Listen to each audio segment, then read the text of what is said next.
Was the Crosstown Series the best series ever between the Cubs and White Sox? We'll give you our Cisco and Ebert review coming up. And it's back to work for both teams, the Cubs and the Sox. While the Cubs head on the road to face the Mariners, the White Sox will sit and host the struggling New York Mets. In football, the Chicago Bears are in week 2 mode of the preseason as they'll travel to Cincinnati to face the Bengals in the Queen City. Who will start, who will play? We'll give you our full details of this second preseason game coming up. And we'll have all other sports media news nuggets. And the Minnesota Timberwolves were finally sold to a soulful owner. We'll get into that and a whole lot more as the Friday Fun edition of Second City Sports starts now. 10, 9, 8, 7, 6, 5, 4, 3, 2, 1. Keep him on the field. And this one, a drive in the left center field. Going back is Churio at the wall. Get out! For Robert Jr., his 4th of the season. And the Sox take the lead 2-1. Armstrong gets into another one. Sends Edman back. He's watching it land in the stands. What a night for Pete Crow Armstrong. Goes wide, up the guard again. And he scores. What a play! On Jordan Bennington, no chance at all for the Blues netminders. Connor Bedard. Wow. Getting what a pass. Buzelis with the fade on the drive.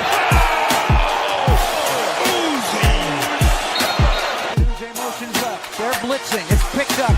Caleb throws. Middle of the field. Loveland catch. Breaks away the 30. Loveland 20. Loveland 10. Loveland end zone. Touchdown Bears.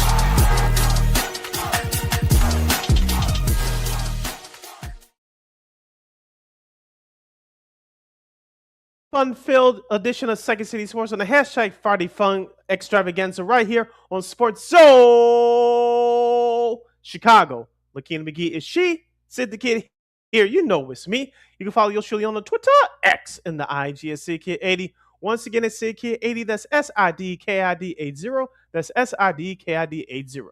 You follow LaKeena McGee on the Twitter, X, and IG. Be sure to download that Sports Zone Chicago app wherever you get your apps. Please follow Sports Zone Chicago on all social media platforms on Facebook, X, Instagram, and YouTube. And if you're watching us now live in the living color on YouTube, after you like that video, if it allows you to do so, please hype the video so we can get this content out to as many people as possible so we can make this show your number one destination for the best in Chicago and national sports talk. And thank you very much in advance for your support. Like, share, subscribe, and tell your friends. We're not unapologetically fun, and we have very definite opinions. If you have any definite opinion during our 2-hour extravaganza, we call it Sports Talk Radio Show. You got to hit us up at Sports Zone Chicago's Facebook page or Sports Zone Chicago on YouTube. Type in those questions or comments in the comment section. LaKeena will get them up on the screen for you. But if you decide to troll and or do something silly, dumb, or stupid, I've given LaKeena full powers to give you dumbos to build and be boot. Toodles. But before we begin, shout out to our live gang. That's LIVE, live entertainment gang that's checking us out live in the living color right now at Sports Zone Chicago's Facebook and YouTube channels at 12:23 p.m. Central Standard Time. But as always, much love to the replay gang that's checking us out on the replay, also at Sports Zone Chicago's Facebook and YouTube channels. Don't you ever forget our motto where we talk sports, music, or entertainment. We will always provide. All right, so the best on Second City Sports as we gear up for this another Friday extravaganza here. We got a busy show for you guys coming up. We got some sports media news. You'll get more Pat McAfee. Yay. We got some injury news of all the U.S. Open and men's tennis where involves two of the top players. We'll also have some NBA as it's more the ownership stuff that's kind of taking precedent here right now as both the T-Wolves have changed hands and the Lakers have been sold, or have they been sold? We'll talk about all of that. Also, of course, we got some baseball for you as well. And we're gonna start that off right now. We got other stuff too, but we got to get right to it and talk some baseball here, where the Cubs and the Sox split the Crosstown series as the Cubs win 2 out of 3 at Wrigley. A couple of thrillers. You had a rain delay. You had a PCA putting on a show here, and the White Sox may have found a mid relief guy for that last game. But unfortunately, also for the White Sox, they did lose yesterday. I got to mention that too. Atlanta, that was a makeup game from June, so we'll get to that in a second here. But it was actually, you had a little bit of everything. You had trash talking from both sides. You had you know, different styles. He had Will Venable pitching the PCA where it sometimes it worked, sometimes it didn't. So, I know you were out there for the Tuesday game out at Wrigley on Tuesday night. So what do you think about that? What was the atmosphere like there at Wrigley during this Cubs and Sox the round two?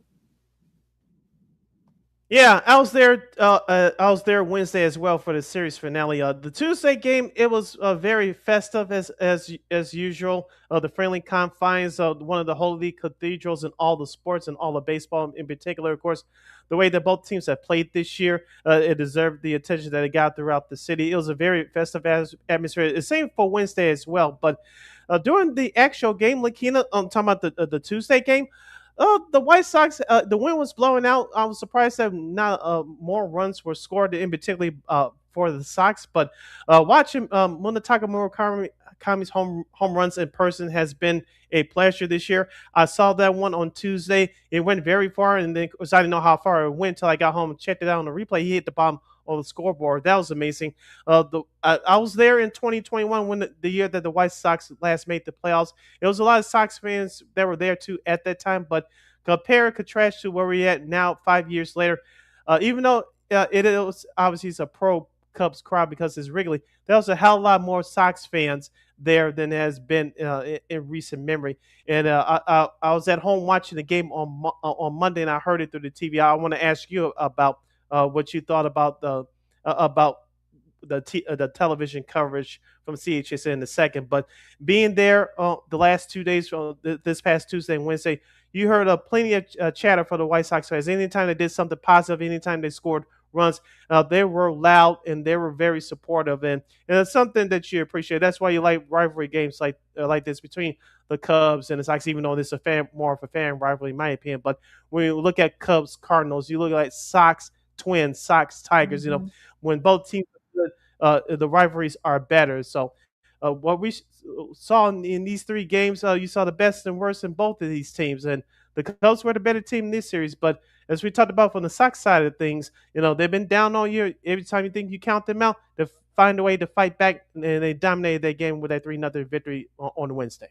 Yeah, Jose Urquidy had a very Javier Assad like relief, only allowing 2 hits Hmm. and such. Of course, Brady Montgomery had 2 RBIs, including a home run that helped them. The Sox were getting sweep, but we also got to talk about, if you want to go for the Sox side of things, what happened yesterday. Of course, that was the makeup game from early June 11th, and Grant Holmes, he took a no hitter to the 7th, and of course. Of course, Austin Riley had a couple of hard RBIs to help the Braves shut out the White Sox 2-0 in that makeup game. You probably said they may have been exhausted from that exhausted from the series, that there should have been a day off, but of course they had to make up that game. So we'll see what happens there. They only had Hmm. 1 hit total. Even though Anthony Kay did have a solid outing himself, only allowing those 2 earned runs. Of course, he had 6 strikeouts in that game. Now, from the Cubs side of things, of course, I think that the game on Wednesday, this is when not having Dansby Swanson, he's going to be out 6 to 8 weeks with a hamstring, well, a side injury or a quad injury. So that you kind of think that's the kind of game where I think Dansby would have came in handy. But if you're the Cubs, you'll take 2 out of 3 against your rivals. You're gonna you go out west. You got the off going out west to Seattle, playing a struggling Mariners team. That should be a fun series. But we'll talk about that after the break. Meanwhile, the Braves, they get to take advantage of not only being at home but also facing the Mets. The Mets, well, I mean, look, they've actually been pretty good lately. They swept the Nationals. They won 2 out of 3 against the Padres. Talk about the Padres after the break, but I think both teams should be feeling pretty good where they're at right now as we go into the home stretch here. You're listening to Second City Sports on Sports Zone Chicago City, LaKeena here with us. We reviewed the crosstown series with Cubs taking 2 out of 3 against White Sox at the confines, tying the season series at 3 games apiece. Let's go back to Monday's game, LaKeena. 7-5, the Cubs won in extra innings in 10. Crow Armstrong hits the game-winning 2-run home run, his second home run of the night off of rookie reliever Hagen Smith. I know that there was a lot of criticism thrown Will Venable's way, and rightfully so, respectfully, but I was talking to somebody the next night. I said I kind of got why Will Venable put Hagen Smith in there. I know this was only his third appearance, I believe, since being called up about almost a couple of weeks ago now. Yes, he has to go through face situations like this if he wants to progress in his major league career, but where was Grant Taylor? I was thinking about watching this game live last Monday. So, and of course, Will said after the game that Grant Taylor was not available. He pitched the next 2 games, but he was unavailable for some reason last Monday. LaKeena, what would you have done if you were sending Will Venable? See, would you have pitched to PCA? Would you have brought in Hagen Smith first of all, even though Grant Taylor wasn't available? Would you have brought in Hagen Smith? Whoever you would you have brought in? Would you have pitched to PCA? Or would you have put up the 4 fingers and automatically put him on first base? Yeah, they did. I was a little surprised that, especially after he hit a home run prior to that in his prior at bat. So I'm a little surprised that Venable decided to pitch him. No, they did strike him out a couple of times on Wednesday. You're pretty took care of that, but yeah, the PCA is is definitely making the case for the NL MVP discussion, especially with Ohtani.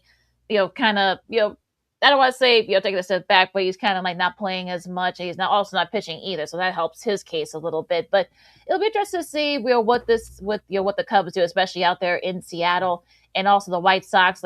Like we said, the Mets have been playing pretty well lately, but again, I think there's no reason why both teams shouldn't win their series on this weekend.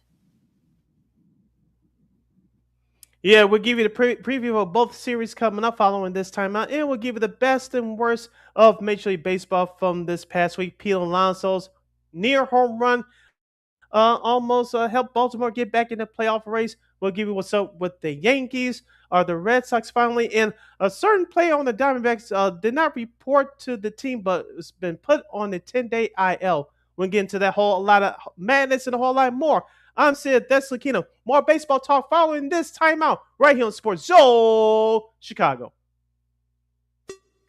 Hey, it's your boy, the Superback, Sean Sierra, and be sure to follow Sports Zone Chicago on all social media platforms. On Facebook, Instagram, and our Roku channel, you can find us at Sports Zone Chicago. And on Twitter, we are at Sports Zone Chi. Also, be sure to download our mobile app so you can take Sports Zone Chicago with you on the go.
Got it done here.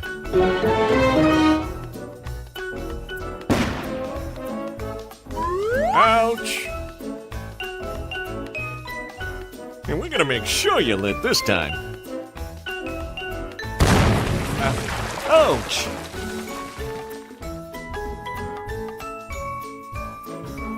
You're not gonna get me this time. Ow, Manny! Oops!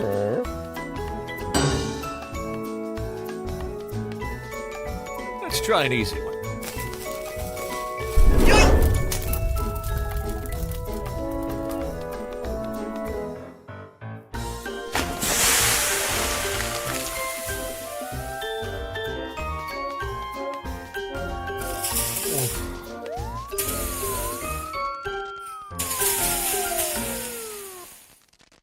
Every day, we take steps to keep the people we love safe, but some health risks are easy to miss. Ticks hiding in the yard can spread germs, like the ones that cause Lyme disease. Mice searching for food can spread bacteria that makes us sick. Mosquitoes lay eggs in standing water and can spread West Nile virus and more. Cockroaches are drawn to water in the home, leaving behind allergens that can trigger asthma attacks. Common pests can threaten our health. Learn how to protect your family at pestworld.org. Hey, this is Corey McGee, and I listen to Sean and Maya on the morning show.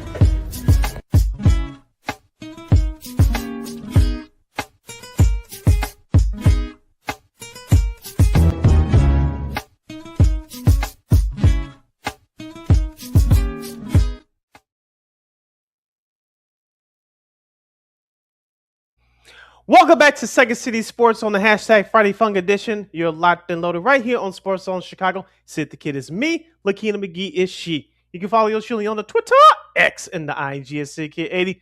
Once again, it's SidKid80. That's SIDKID80. That's SIDKID80. You can follow LaKeena McGee on Twitter, X, and IG.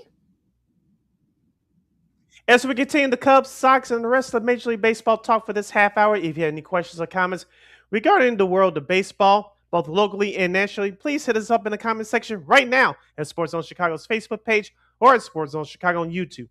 Type in those questions or comments in the comment section. LaKeena will get the up on the screen for you. Just to put a capper on both series, both the weekend series for both the Cubs and Sox. Here's your pitching matchups for the Cubs Mariners as they're in Seattle. You got Matthew Boyd versus Hancock. Then you've got David Peterson against Anderson, and then there should be a good one on Sunday. You got Brian Wu at Shonen Managa, so that should be a good one. Now we'll talk about the TV stuff coming up in a bit here, but yeah. So that was your schedule. That is your pitching matchups for the Cubs and the Mariners. And like I said, the Mariners they lost 2 out of 3 to the Brewers. So and they've actually called up left-hander Cade Anderson, who's their top pitching prospect. He'll start the Saturday matchup, like I mentioned.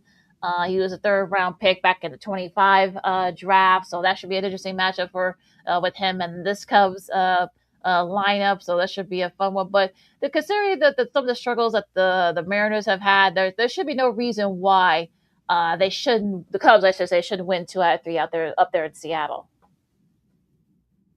Yeah, even though they were shut out in their last game against the White Sox on Wednesday, the Cubs offense has been on fire. We talked about PCA in our first segment. He's the top candidate in my opinion for MVP. You're not missing Dansby Swanson's bat, but you're missing his glove. And the way to cover that up is other guys had to step up. Nico Horner had the first couple of good games against the Sox in that series earlier this week. So I expect him to step up. Seiya Suzuki, he's another dangerous hitter. He's actually having a decent year, above average year in the outfield. His power numbers has slowly crept up over the last few weeks here. So I expect Seiya to have an impact on this series. Even though I know it's T-Mobile Field now, but even though what we call Safeco back in the day, even though it's a pitcher's ballpark, I think if the Mariners serve up a couple of big mistake pitches to the top Cub hitters, I think they could take advantage and knock them out of the ballpark. I'm looking for a first baseman, Michael Busch, to have a good series. We talked about his struggles throughout the season. Hopefully he can bust out and have a good series for the mint and blue. And just a Cubs starting pitching just to get back on track. I know Kevin Gausman lost it. He didn't lose the game on Tuesday, but he ran out of gas. So you won't see him in this series. But you mentioned you got Matthew Boyd up in this series and Shota Imanaga going on Sunday. The Cubs should take at least 2 out of 3, given Seattle's troubles offensively. But the Cubs, with their offense, they should be able to help out those starting pitchers that will be starting the series this weekend. So the Cubs should be to take at least no worse than 2 out of 3. All right, now going to the White Sox, they're facing the Mets. Like I said, the Mets have been playing okay lately.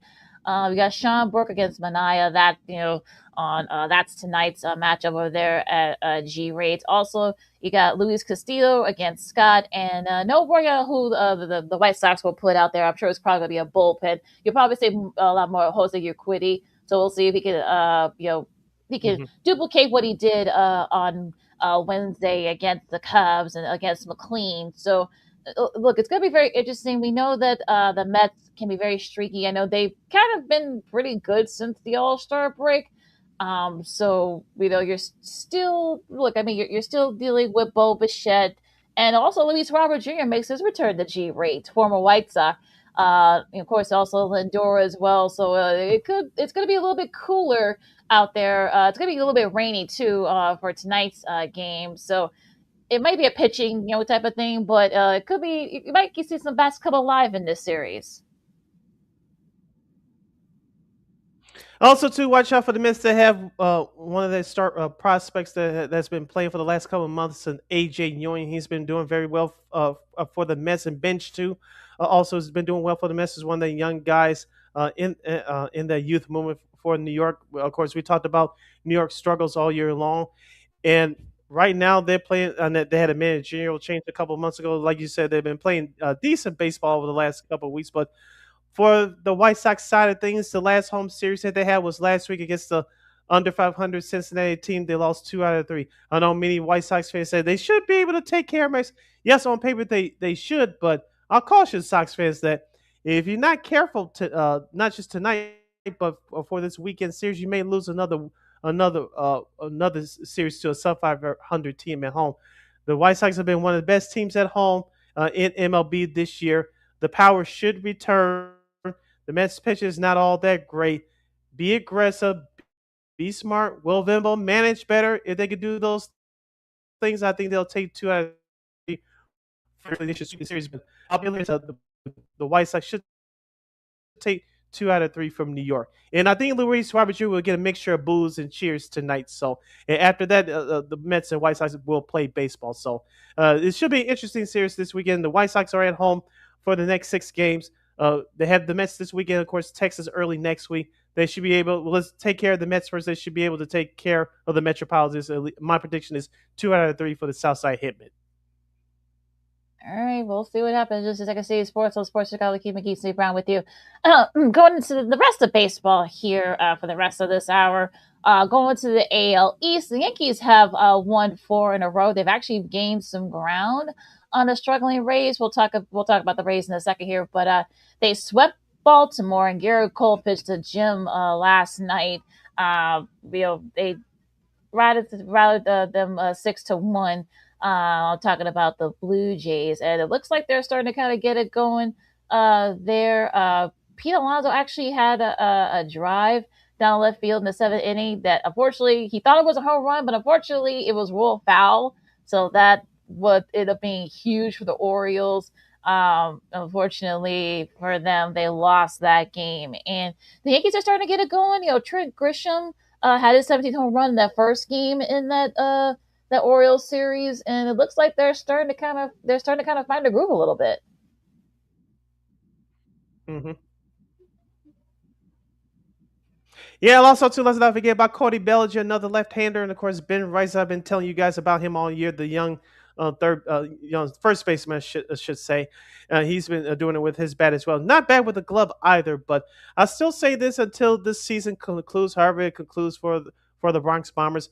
I don't know if Aaron Judge is going to come back anytime soon, but the sooner he gets back, I think obviously the Yankees' chances of winning the American League will go tremendously if he comes back just in time before the regular season's out. But he hasn't played since mid-May, and his injury to his ribs is very serious, obviously. So the Yankees, even though they've been surviving on their starting pitcher, whatever they have left, John Carlos Stanton, he hasn't played all year. Whatever you get from him is a bonus. But if Aaron Judge doesn't come back, I think it's going to be a struggle for the Yankees come playoff time. I'm already giving Tampa Bay the division title. I think they're the best team in the American League overall. So for the Yankees, like you said, they're starting to find that groove. They're beating teams they're supposed to beat on the schedule. We'll get into this series coming up this weekend against another division foe. But like you said, they're starting to find that groove a little bit. But down the road, they need Aaron Judge to come back, because if they don't, not saying they can't win in the playoffs, but it's going to be the road's going to be a hell of a lot harder for the Bronx Bombers to get back to World Series for the first time in 2 years. Now, you did mention the Rays, but the Rays are going a little bit of a slump right now. They've lost 7 of their last 10, as including losing 2 out of 3 to Toronto at home. And Toronto, to their credit, though, they hit 3 home runs yesterday by Akamoto, Lukes, and Cameron. So that's your future right there for Toronto. But yeah, they've had their struggles. Hopefully, look, they go to play Baltimore again, this time in Baltimore. So hopefully they can get back into the groove. But yeah, they're only 4 up right now on the Yankees. So we'll see what happens there. Now going to the Central, Minnesota, they swept the Braves. I don't think anybody saw that. I don't think anybody saw that coming. I mean, Cody Clemens had 3 RBIs on Wednesday to complete the sweep. Yeah, the Twins complete the sweep against the Braves. So, yeah, Josh Bell, he's been hitting the ball very well. He had a couple of RBIs and a home run during that series. So, look, Minnesota, you can say, but they've been hanging on.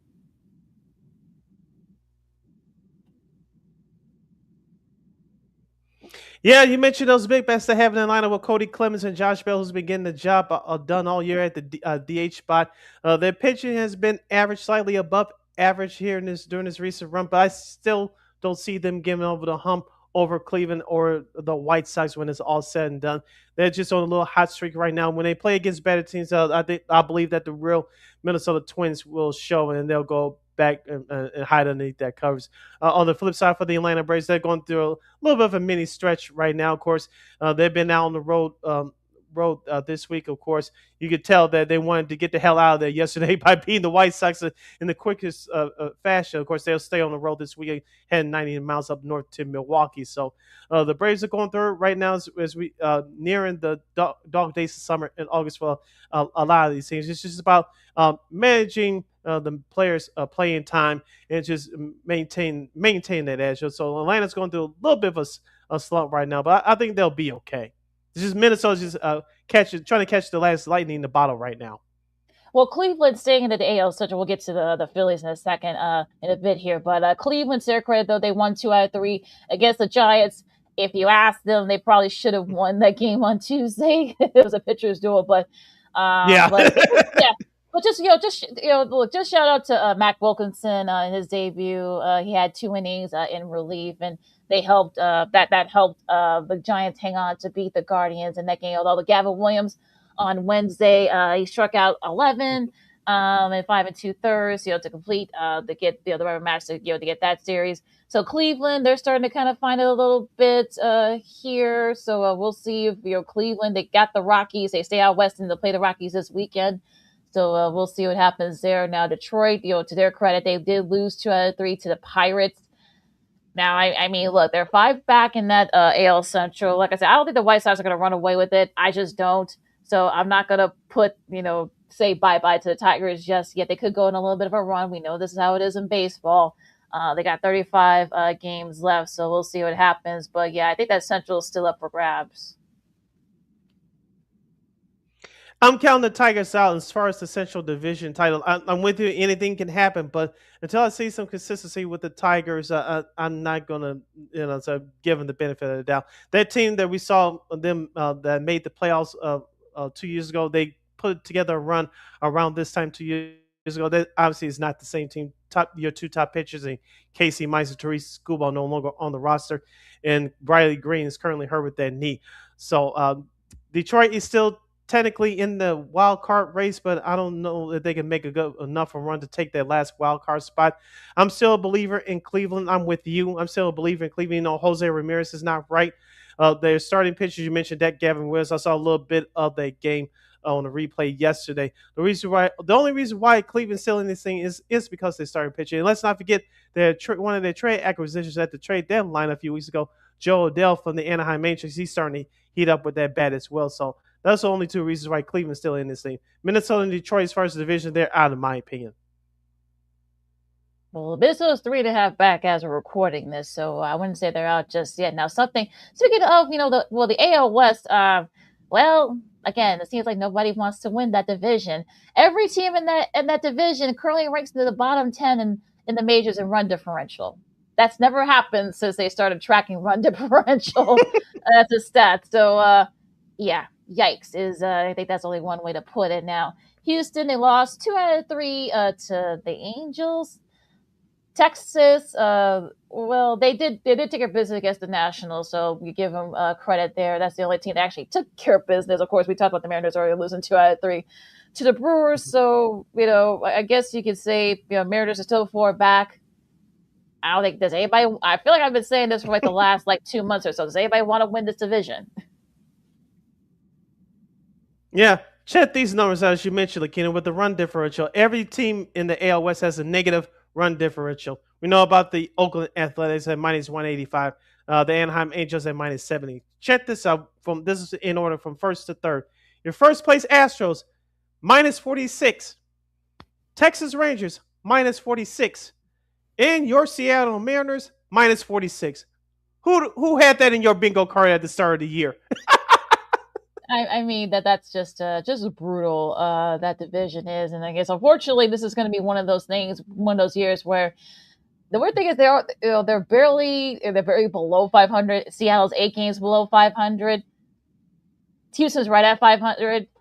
Texas is about a couple of games under. So again, somebody's got to win at divisions. So we'll see if we look. We're counting into those last 30, 35, 36, 37 games left in the season, and it's going to be interesting to see who can take command of that AL West. But yeah, that's just brutal. Those numbers that we just talked about. So yikes! I think that's the only way to put it as we go into the National Real League. quick. Mm-hmm. Yeah, real quick. Let's give a shout out to Yordan Alvarez of the Astros, their big slug. I know he's been injured for the last year or so, but he's trying to go for the Triple Crown right now. He leads the American League in average, home runs, and RBIs. Do you think? Two-part question here. One, do you think he gets it? And number two, do you think he's your runaway winner for AL MVP? He's definitely the leader, I believe, because of that. And I guess there's something good's got to come out of that division. So, if Alvarez can keep it up, finish in the top 5 in those categories, I think he can definitely make a case for AL MVP because there really is no one, especially with Judge being hurt. There's nobody that's really like in the leader right now, so it's kind of wide open. So I think if Alvarez can keep up the pace that he's been doing with the home runs and the RBIs and the on base percentages, I think he's probably going to be kind of like the last guy standing for that one. You may be correct, but like I said, we'll see what happens. We have less than 6 weeks left remaining in the regular season. I know you said you wanted to go over to the National League. Going to the East here, of course, we talked about the Braves. They had their, like I said, they got swept by. They got swept, but they did win that game yesterday. That make a game yesterday against the White Sox, but they did get swept by the. The Braves did get swept by the Twins, so a little bit of a slump right now. Philadelphia, well, that's kind of given opening to Philadelphia. They took care of business against the Marlins, sweeping them, and oddly enough, of course, Arias, who they just acquired, he hit a home run. Aaron Nola actually that's probably his best outing since being in the Phillies uniform. So to cap off that sweep, I know Brian Stotts had a go ahead 2-run home run in the first meeting of that series. So look, the Phillies. Look, we haven't heard much from Shore. He's going to go through a little bit of a slump right now, but the other guys are stepping up.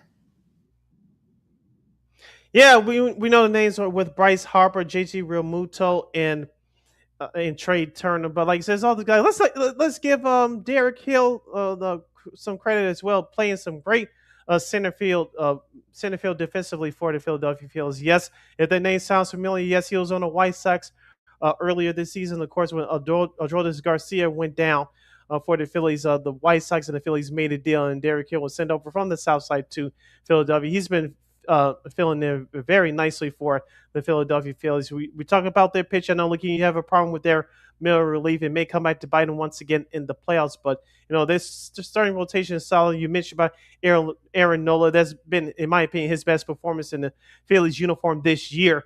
Zach Wheeler, Christopher Sanchez heads up that staff. So they have a nice starting staff. Johan Duran's a very good closer, but like you said, that middle relief could be a problem. So we'll see how it's with there. But they can hang around with Atlanta by the time they meet in a few weeks. They could take it, but like I say, you still have a long way to go. It's just about consistency for this Philadelphia squad. Hopefully they can keep up with that consistency. Now going to the Central, like I said, the Mariners, of course, they lost 2 out of 3 to the Brewers. And of course, Garrett Mitchell and Gary Sanchez had a couple. Had scored. They scored 6 in the first inning. That was kind of all she wrote for the match of that series. But Jacob Mizorowski. Well, okay. Well, that first series, I mean, that was just brutal. 22-0. I know some people even made a joke about the Packers putting out the Seahawks. That's the Brewers. They matched their biggest shutout in the modern era. 22-0. It is just yeah, that was just a. I won't go through the box score. You guys can check it out from the Monday's game, but that was just a. They scored 5, 5 in both the fourth and the fifth in their half, and then of course they scored 9 in the eighth. That was just brutal there. But yeah, but look, I mean, it's one of those things where I think every team has these kinds of games. So, but yeah, 22-0. Yeah. That's just like no. Yeah, of course, the Mariners bounced back the next night to beat the Brewers for their long win in that series. But for Milwaukee, Jacob Mizorowski is the leader in the clubhouse, in my opinion, for the NL Cy Young Award winner. That kid throws about 100 miles an hour every pitch. And I think the manager, Brewers manager Pat Murphy is doing a nice job with them. If he sees something that he doesn't like, or at this time of the year, as we end the dog days of summer for August, you managing his energy. You want to have him prepared for September and perhaps a potential a long playoff run. So you don't want to blow out an arm like that. So Mizorowski, I know he went through a tough stretch there in his last 3 or 4 starts, but that kid is something special. And let's see how well he finishes out here for the month of August, going into September. Okay, very interested to see how he finishes out. Now going to the West real quick before we go to the schedule for this weekend. The Dodgers starting to dodging again. They did their thing and then swept the Rockies. Usually that was Coors Field was usually a house of horrors for the Dodgers, but they took care of business out there. Of course, Mookie Betts, out of his slump, he had an RBI and a home run. It looks like he's starting to find his groove. Also, Ohtani has, he reached a 30 home run mark for the 6th straight season in that first meeting. So it looks like the Dodgers are starting to, guys are starting to get healthy. And look, I think they playing the Rockets, I should say, out in Coors is just what the doctor ordered. Yeah, the manager Dave Roberts, we talked about on our last show on Monday, that he gave the marching orders to his squad, like, well, whoever plays the best, whoever wants to play, you're gonna go look for, as far as the playoff roster is concerned. The ones that don't come through, well, you'll be sitting next to me in the hoodies and you'll be deactivated. So the call has been made. The players have responded. The only 2 things that are concerned for me, if you're a Dodgers fan, the back end of that starting rotation and Edwin Diaz. If you can get his stuff together between now and the playoffs, I think he'll remain extra closer. If not, he'll be relegated to the back of the bullpen. Tanner Scott, who's been doing a better job this year than last year, he'll be your closer. He'll be a closer by committee. So the marching order has been put on by manager Dave Roberts, and the players so far to this point have responded. Yeah, Diaz is on the IL right now. I'm doing the air quotes here, so we'll see if an IL set can help him there. Now, San Diego once again, we thought they started figuring things out. They lose 2 out of 3 to the Metropolitans over at Citi Field. Now the Diamondbacks are a little bit better. Not that much better either. They lose 2 out of 3 to Boston, and well, and also to shout out to Boston, shout out to Ali Rosman, who hit his first home run for the Red Sox in that Tuesday game. So just want to give a shout out to him for that one. But yeah, I think Dodgers fans should feel a little bit better right now. Yeah, as we said, the Dodgers are going to win this division by a landslide, using air quotes here. For San Diego, I've been talking about them all year. They're consistently inconsistent.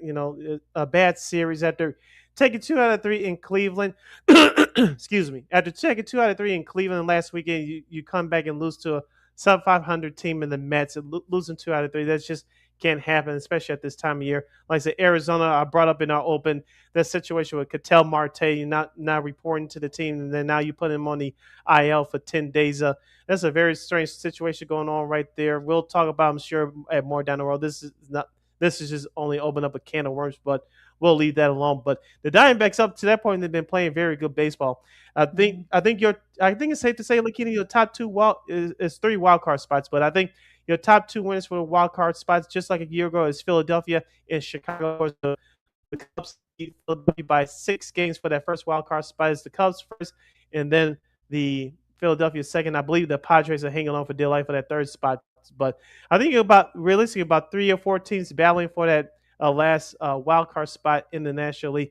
It's San Diego's spot if they want it, but right now they've just been inconsistent by the way they played in the Big Apple this week. Yeah, they're only a game up on the D-backs for that last wild card spot. And of course, in St. Louis, I don't think the Marlins can get in there, especially after what happened with the Phillies this week. But we'll see. But I think there might be a little bit of changing hands here with those wild card spots in the National League, especially. But we'll see what happens as we go into the schedule here real quick. You got Atlanta and Milwaukee. That should be a fun series. Could this be perhaps maybe a future playoff matchup? We'll see about that down the road. That'll be on ESPN Unlimited. St. Louis and Philadelphia. Then you've got the Blue Jays and the Yankees. San Francisco, they go out east as they face Boston, Washington, and Miami. You got Tampa Bay and Baltimore. Baltimore's trying to try to stay within striking distance of that wild card spot. The first game of that series will be on Apple TV Plus, and of course the Sox as they host the Metropolitans. The rest of your schedule for this weekend in MLB, the Oakland Athletics, as we call them on this show, they'll travel to Houston to take on the Astros, or Sean Sierra would say the Trastros. Detroit will take their act on the road. They'll face the Kansas City Royals down in the Show Me State. Los Angeles Angels of Anaheim will travel to Texas to take on the Rangers. That game can be seen on Apple TV Plus tonight at 7:15 p.m. Cleveland will face Colorado. Cincinnati will travel to Arizona to face the Diamondbacks. The Minnesota Twins will have a tough series out on the West Coast as they head out on the road. They'll take on the San Diego Padres. The LaKeena series takes place this weekend. The Cubs and the Mariners will do battle from the Emerald City. And the Pittsburgh Pirates will head out west. They'll take on the Los Angeles Dodgers. Your television national TV games for this week, of course, tomorrow on FS1 at 3:10, you've got the second game of that Washington-Miami series. Then you've got a triple regional action here for the Saturday night game on Fox. Of course, a lot of you guys here will get, of course, the Cubs and the Mariners. Then some of you will get San Francisco and Boston. And also you got the Dodgers hosting the Pirates. And Tariq Skubal will have another start as he faces Jared Jones for the Pirates. Sunday, you've got a doubleheader, well, NBC sort of doubleheader kind of.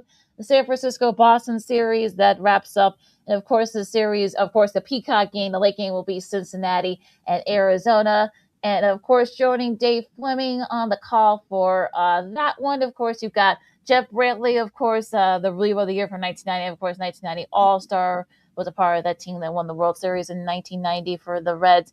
And, of course, you got 0-1 World Series hero for the Diamondbacks, Mr. Luis Gonzalez, and Caroline Pineda. We'll have some news about Miss Pineda coming up later on in our sports media news segment. And, of course, prior to that game, of course, the NBC game between the Giants and the Red Sox, you got Jason Benetti, Hunter Pence, of course, for two-time World Series champion with the Giants, and also Lou Maroney, 9-year MLB outfielder for the Red Sox. Of course, Anthony Rizzo will be part of the inside pitch, both the pregame and inside the pitch, of course. So that should be a fun one. He's always entertaining with that. And their Sunday night game for ESPN, you got Atlanta and Milwaukee. That should be a good one too to cap off that. And that's your schedule for this weekend in MLB. And the programming now for those of you here in Chicago with the Cubs Mariners game tomorrow night on Fox. Fox 32 will carry the Bears Bengals game. We'll talk about that. It's kicking off hour number 2. The Mariners Cubs game in Chicagoland area can be seen on Fox Chicago Plus, formerly known as Power 50 or UPN 50. So just make a note of that for tomorrow for all you Cubs fans that want to watch the game, the MLB on Fox. They can be seen in the Chicagoland area on Fox Chicago Plus. Yeah, WPWR TV as it was back when we were growing up, Sid. So a little old school there, but yeah, you guys should check that game out, of course, on that one too. I think Jeff Rickers in the Ton Times said that about a couple of weeks ago, so just a reminder of that. Now, hour number 1 in the books, hour number 2 coming up here on Second City Sports on Sports Zone Chicago. Get you ready for week 2 of preseason action. Of course, as the Bears are in Cincy to face the Bengals tomorrow, and some rookie standouts and even some signings. And as All-Pro D lineman gets his fresh paper. We got all that and so much more. And of course, later on in this hour, we'll also have some sports media news, more Pat McAfee, yay, and of course, some news involving 2 of the top men's tennis players. We'll have all that and more coming up next. LaKeena, McGee, City Brown, Second City Sports on Sports of Chicago. More fun coming up in hour 2 right after this.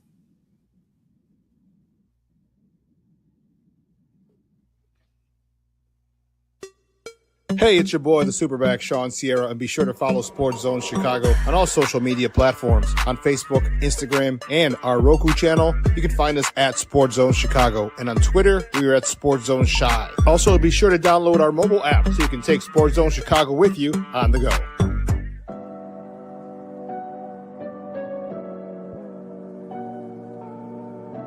How do you take care of your mind health? For my mental health, I meditate in the mornings. I have my dogs. They're the best. I just find ways that help me just relax. Finding things that make me happy, like being close to my family. I meditate a lot and read books.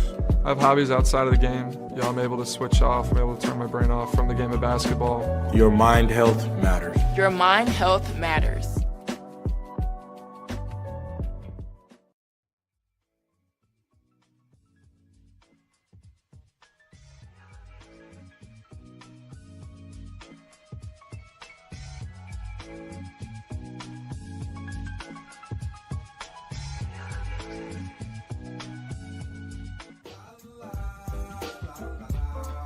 It's a romance sport. What? It's a romance sport like that. Your Marine Corps' way of life is to defend the American way of life.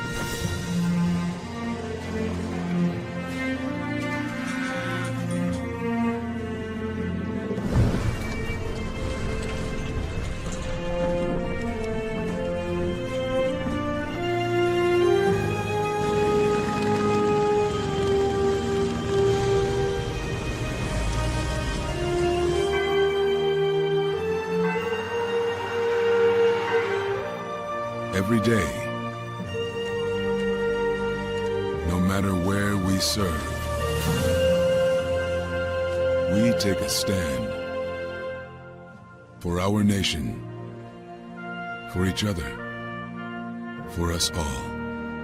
The few, the proud, the Marines.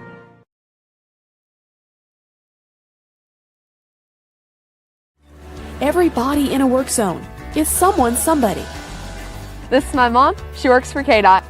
This is my dad. This is my mom. This is my daddy. This is my sister. This is my daddy. This is my son, Scott. He was killed while working in a highway work zone. When you drive through a work zone, drive like a life depends on it. Because it does.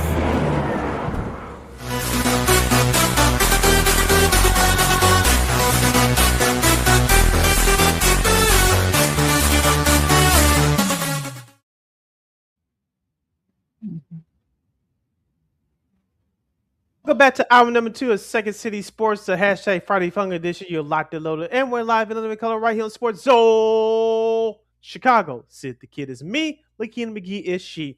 You can follow yours truly on the Twitter, X, and the IG at SidKid80. Once again, it's SidKid80. That's SIDKID80. That's SIDKID80. You can follow Matt King McGee on the Twitter, King McGee, IG. As we open up number 2 of this fabulous program, Talking Bears in the NFL. If you have any questions or comments regarding the world of football, you can hit us up in the comment section right now at Sports Zone Chicago's Facebook page or at Sports Zone Chicago YouTube. Type in those questions or comments in the comment section. LaKeena will get the up on the screen for you. The Bears are in Cincy as they get ready for week 2 of their preseason schedule. They'll be facing the Bengals. They've had joint practices pretty much most of this week. They started it yesterday, so it's going to be very interesting. Of course, you can watch that game at 6:00, of course, on Fox tomorrow night. But yeah, I mean, like I said, you'll definitely probably see the ones out there for neither team. Like I said, you're probably going to see Caleb Williams chilling on the sidelines as he was the first preseason game. It'll be interesting to see more the defensive side of it, of course. Austin Booker, I want to see how he looks. Neville Gallimore, I think that's another guy that I kind of want to see. He's a veteran, so you got to think you're probably hoping to get into that DE spot behind Dial Madango. Xavier Woods, I know he suffered an injury, so he's questionable for that game tomorrow. I really like what he did. I really like what he did. So it's going to be very interesting to see what the Malik Muhammad is another one. We talked about him with our buddy, a new buddy, Jacob Infante, with his last week. So I think that's really it's really the 2s and 3s that like I said, I don't usually watch preseason, but if you want to go by who you want to see, perhaps we'll see how they do against the Bengals. But that's really the guys I want to see.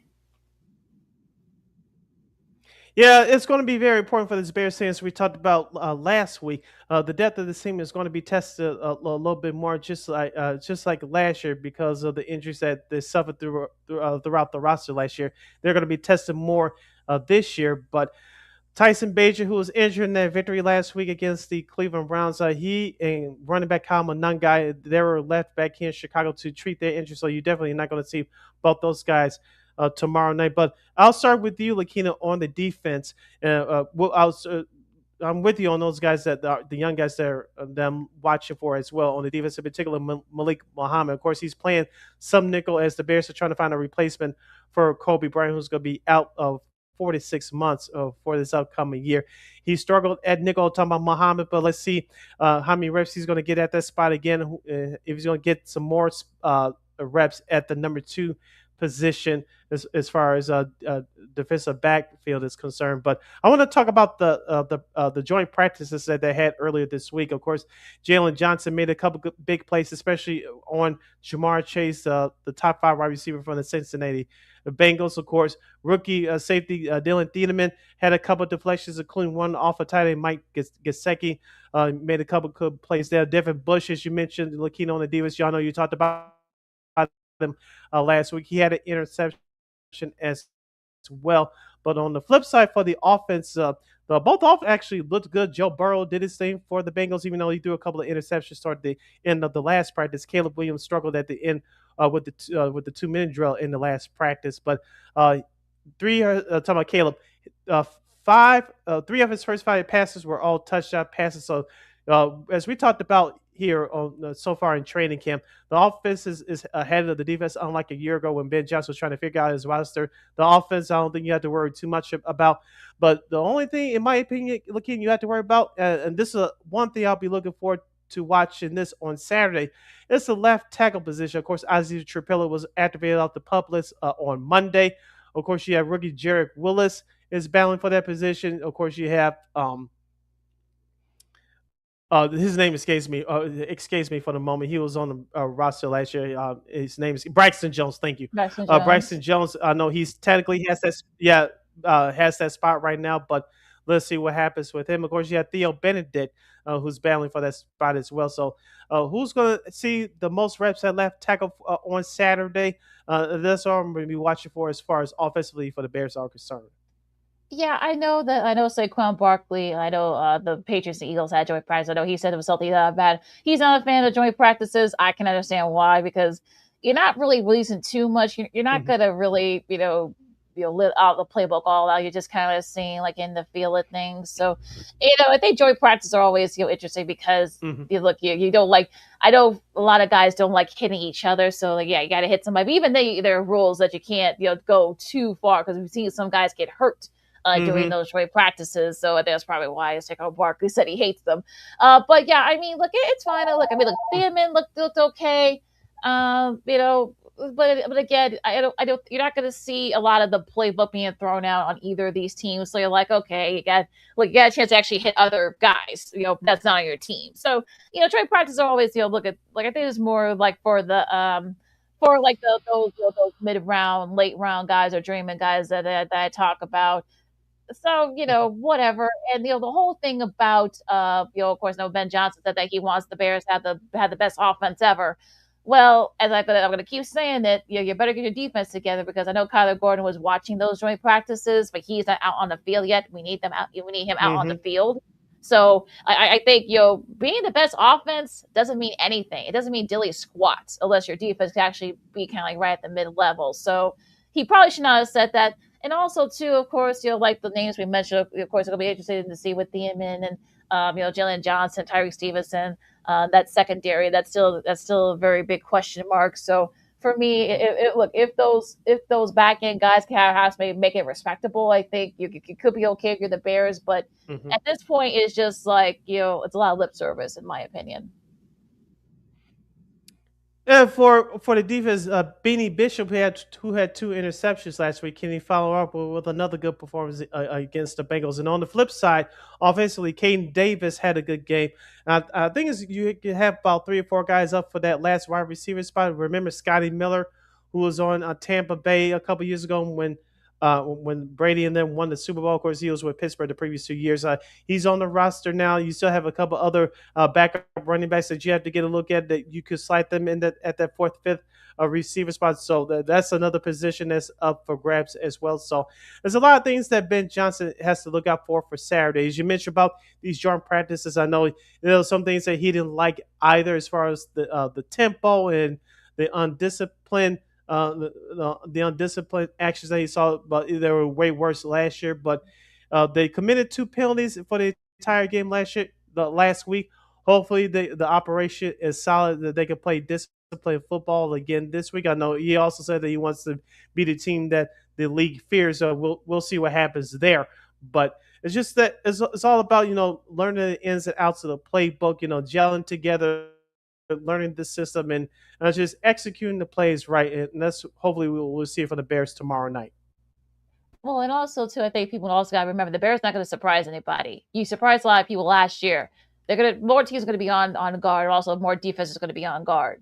So look, hopefully Luther Burden. I know he's going to miss all the preseason, but hopefully he does get back to start the season, the regular season. Hopefully he can kind of be that guy that I think a lot of folks they could have a breakout season. Roman do say as long as he's healthy, I think we know he's one of the better young wide receivers in the NFL. So as long as he stays healthy, I'm not going to worry about him. Look, I think Janae Walker could be a guy that could have a good year. I did. I brought in Khalif Raymond, I should say. He's he could be probably that guy too. So I think it's just one of those things where you probably shouldn't say those kind of things out loud because folks going to use that as Baltimore material. Of course, I know the Bears want to use stuff other people say about them as Baltimore material. What's good for the goose? That's all I'm going to say. I like my coach. He was very confident and bashful. He backs it up about with his actions, and I don't think there's anything wrong with Ben Johnson. I get what you're saying. Like some stuff you do have to keep in house, but if you're confident, you put in the work in. You see that the players are respecting you, and they're putting in the work and they're putting the actions behind their words. I like what he's saying. He's put his challenge. He's basically his challenge out to his team. Like, yeah, we could be the best offense in the league. We being the best offense ever. That's a little bit of a stretch, but he's putting the challenge in front of the guys, and the guys have responded. So I don't think it's a bad thing. But like you said, when that bell rings, and that's when the real answer, the real answers to those questions will be revealed. So, but I kind of like what Ben Johnson's doing. Obviously, the players are respected, so he has to little bit of a leeway here. So he's definitely bringing that energy. He's bringing that confidence and that brashness a little bit to that locker room. And the players have responded, but like you said, once that bell rings, it's really going to be a true test to see what this team is made of, because this team is going to have a different identity than what they did a year ago when Ben Johnson was trying to figure out this roster. And also, too, those words that he just said, the defense is going to be used as bulletin board material too. Just an FYI for that. Now, you listen to Second City Sports on Sports. I've got LaKeena McGee sitting around with you. Let's see here.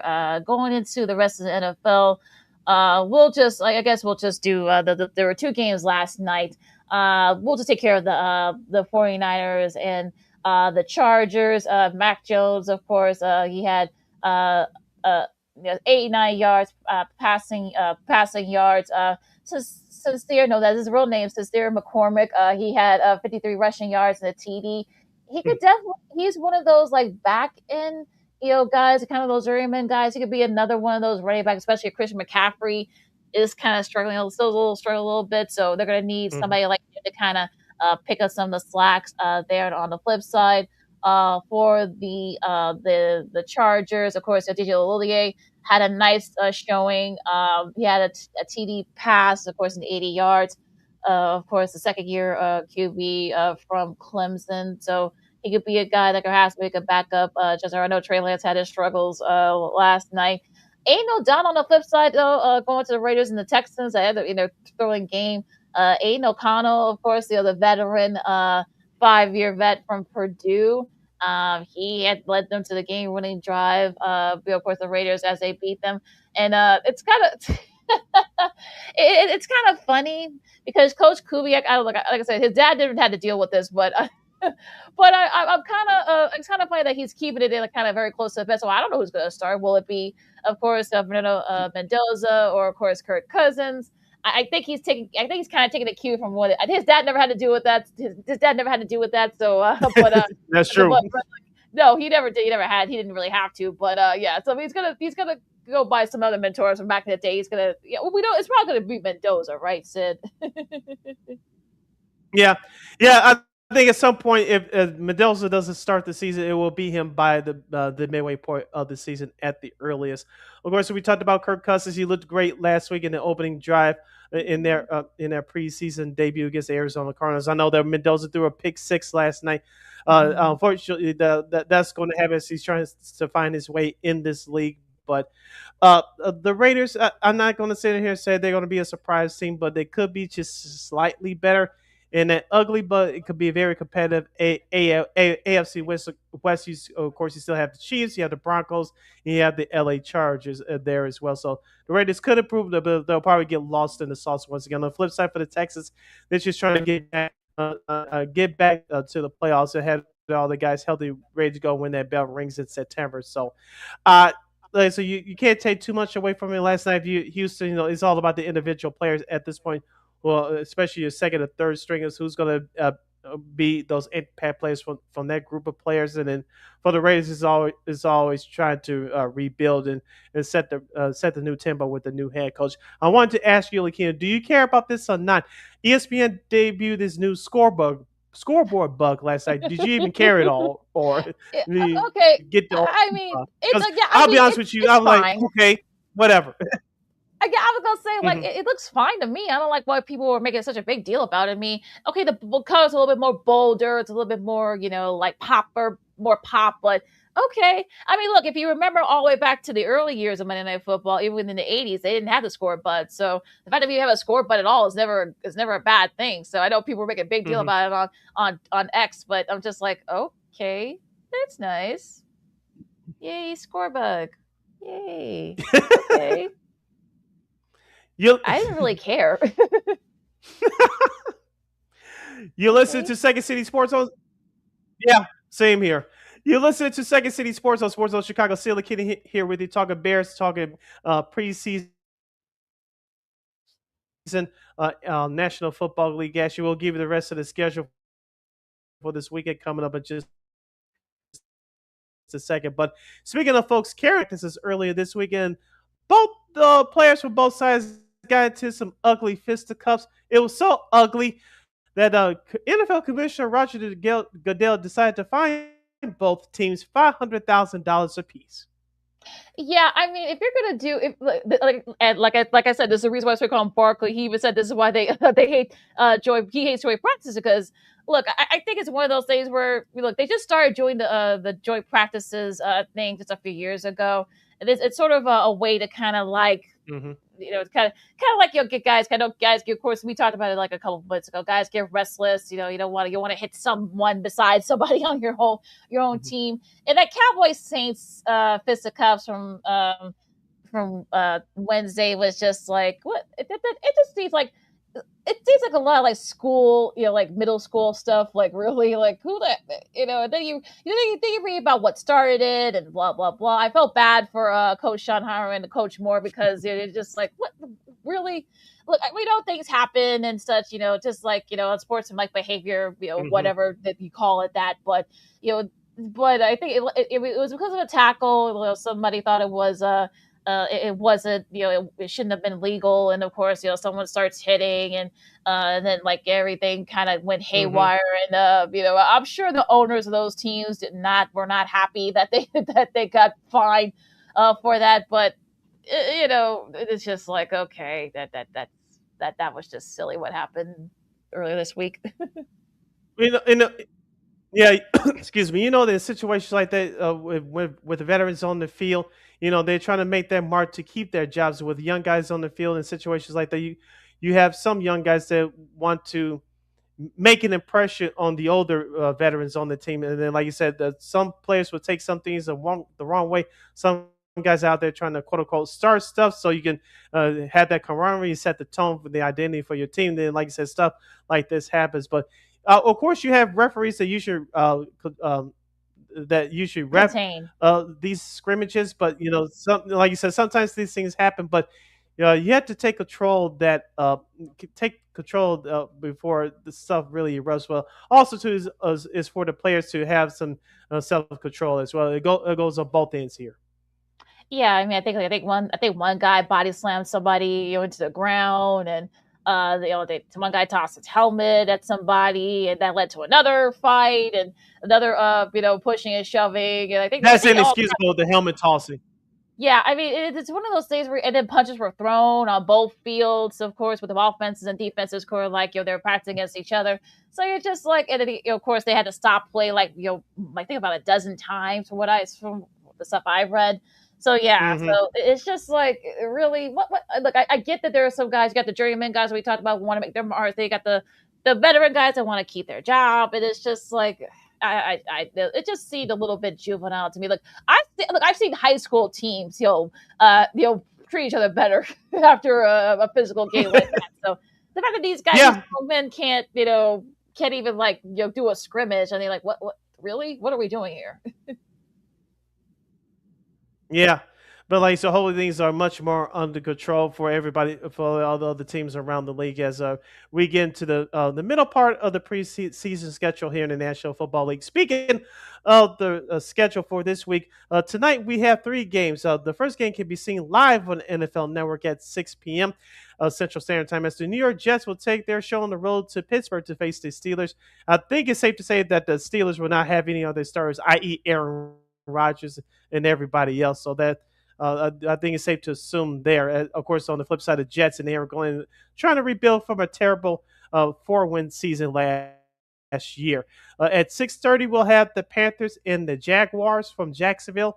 And at 8 o'clock, join in progress live on NFL Network. We'll have the rematch of the 1997 season Super Bowl between the Packers and the Broncos from Denver, Colorado. I think it's safe to say that I don't think we'll see too many starters from this game either. No, absolutely not. So, so that should be an interesting game, though, regardless. Tomorrow, of course, you got Washington and Detroit. Sam Laporta, of course, that's something to look out for. That hip flexor injury that he suffered a couple of days ago. That might be something that they have to keep an eye on there. Buffalo and Cleveland, that'll be on NFL Network. Atlanta and Indy. Baltimore, of course, Jesse Minter. I don't know if he's going to be doing his Eminem impression anytime soon. Of course, you guys saw that. I saw that. That was very hilarious. That was just he really got into that one. But back to business as they face that Baltimore face Minnesota. That'll be on ESPN Unlimited at noon. New Orleans and the Rams. That'll be on ESPN Unlimited at 3. Excuse me. We got the Giants and Miami, of course, on the NFL Network. Of course, the Bears and the Bengals. That'll be on for here in Chicago. That'll be on WPWR TV. Of course, Power 50 or Fox Chicago Plus as they call it. Now, Philadelphia and New England, so you won't see Saquon and Hurts and the rest of those guys out there. Kansas City and Tampa Bay, of course, Vita Vea gets his new contract, so he'll be chilling on the sidelines, I'm sure. Very deserving an extra $30 million in money, so congrats to him. I'm sure you won't see any of those their ones out there either. And then, of course, that'll be on ESPN Unlimited as well. And, of course, capping off the nightcap on NFL Network, you got Arizona hosting Dallas. And your Sunday night game for the NFL, this will be broadcast on Fox as the Tennessee Titans will host the defending Super Bowl champion Seattle Seahawks from Nashville. All right. So, of course, we're going to take a quick break. And, of course, we'll do our sports potpourri segment as we'll be talking about stuff from sports media news. We get more Pat McAfee. Yay. Of course, there was some changes in the lineup for both ESPN's pregame shows and also to Notre Dame football, of course, on NBC. They've made changes to, I'll play off that teased earlier in a bit here. The top 2 men's tennis players in the world, there's some news about both of them. We'll talk about that and so much more. LaKeena, McGee, Sidney Brown, Second City Sports on Sports of Chicago, our Sports Potpourri segment coming up right after this.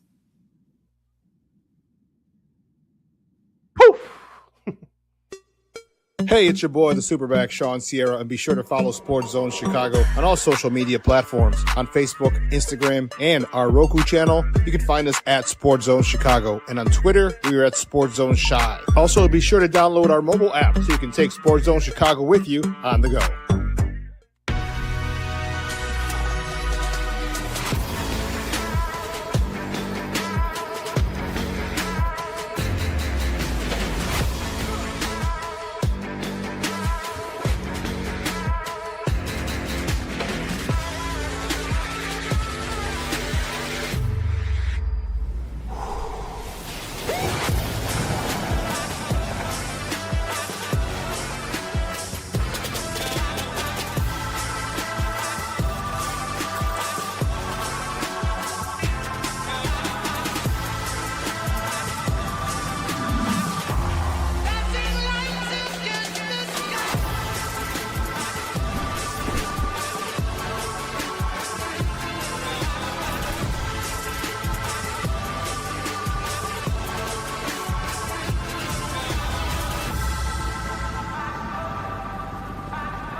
Got it done here.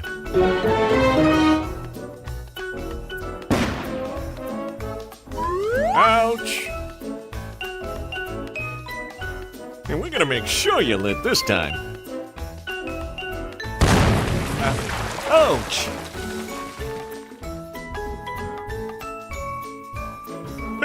You're not gonna get me this time. Ow, Manny! Whoops!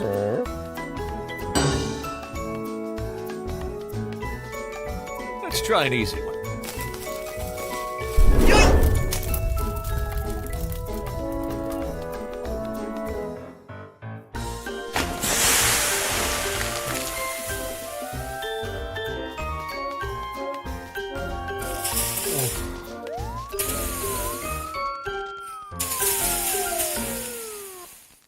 Every day, we take steps to keep the people we love safe, but some health risks are easy to miss.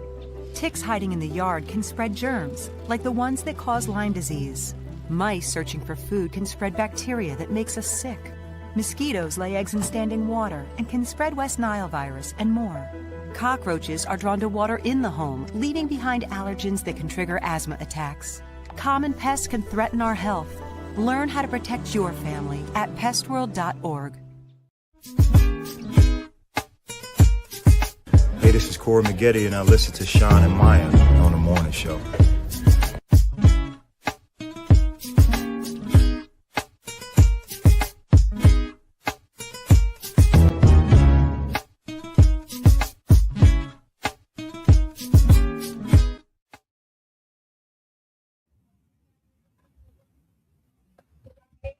Welcome back to Second City Sports on the hashtag Friday Fun Edition. You're locked and loaded, and we're live in living color right here on Sports Zone Chicago. Sid the Kid is me. LaKeena McGee is she. You can follow yours truly on the Twitter, X, and the IG at SidKid80.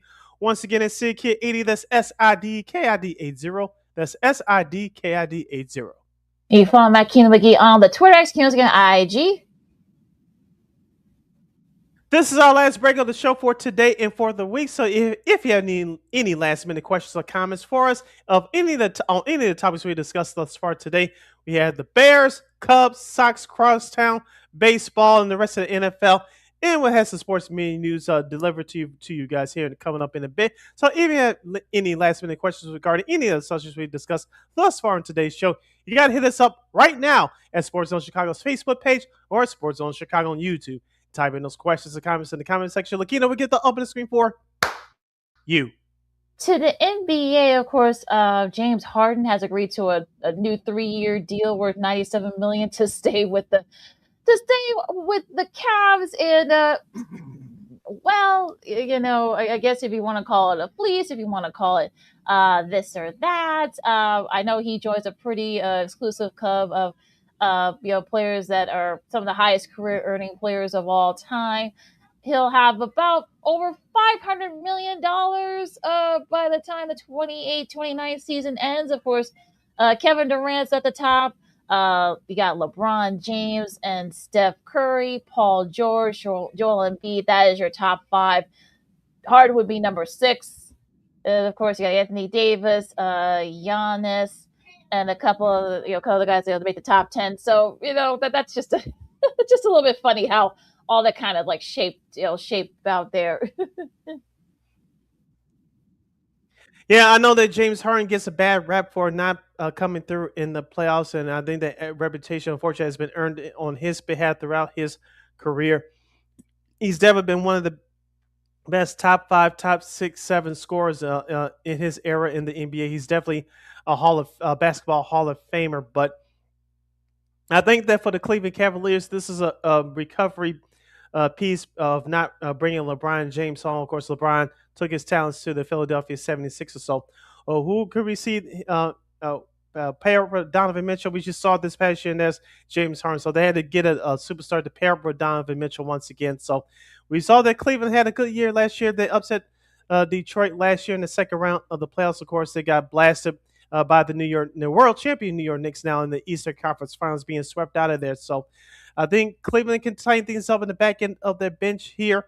We'll see what happens. But, say James Harden, I think Cleveland should save face for bringing him back for 3 years.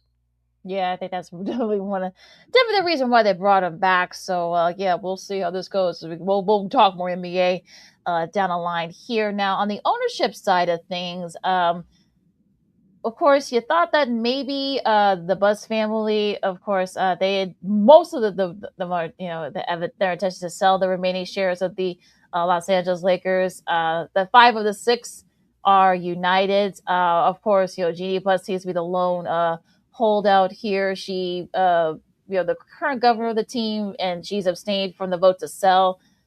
She wants to control, her earnings with her sister and their 4 brothers.